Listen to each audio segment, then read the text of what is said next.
Good evening, everyone. Back again with another episode of our NASCAR previews. We're going to preview in the O'Reilly Auto Parts Series today. Race is going to be, they're going to be making their trip out west to Phoenix.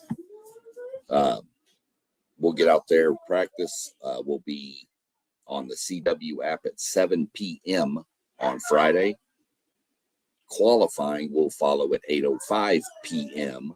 on the CW app, and that works out pretty good because the race is going to be Saturday night, so that will work. Plus, you've also got the weekend Indy cars are out there with the Cup Series and the O'Reilly Auto Parts Series and the ARCA Menards Series. We'll have another video that's out there that'll be for the for the ARCA Menards Series and the IndyCar Series. We won't get too in-depth in IndyCar. I don't follow it really close. I can give you a few names to watch out for, but there's a couple things I want to mention with them being out there this weekend. That's going to be a little interesting to me.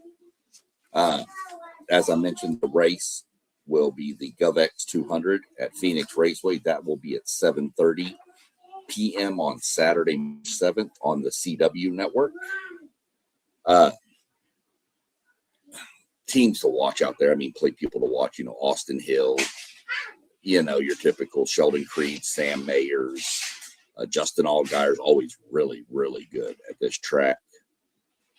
Those kind of people are some of the ones that you want to really keep an eye on, probably more than anything else, just because they are, always really good out here. So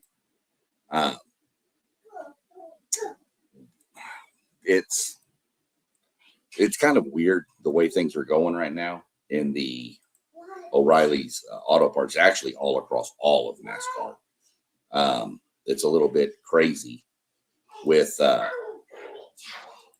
you have teammates pretty much dominating the sport in the two big series, the Cup Series and the O'Reilly Series. And then you also have in the Truck Series, one manufacturer kind of dominating right now. We'll get into that on that one, but you're looking at, like, right now the point standing is Austin Hill and Jesse Love. There's another one to watch this weekend, by the way.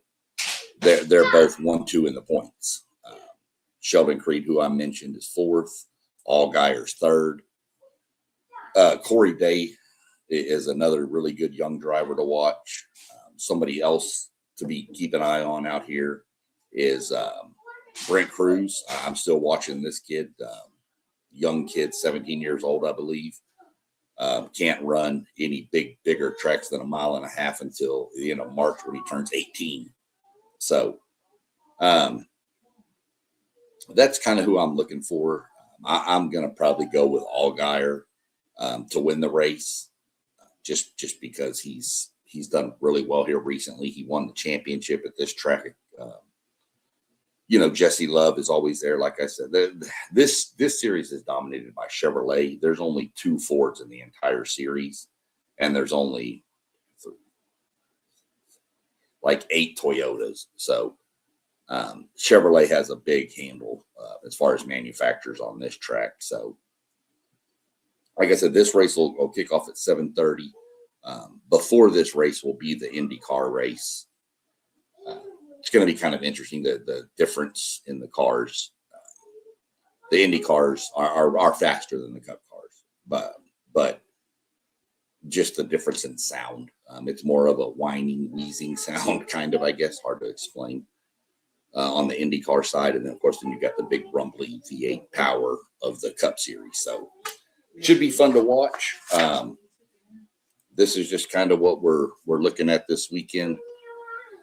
I would expect Chevrolet to keep dominating, obviously, the O'Reilly Series, especially with Austin Hill and Jesse Love. They're super good. So we'll see how it all plays out this weekend.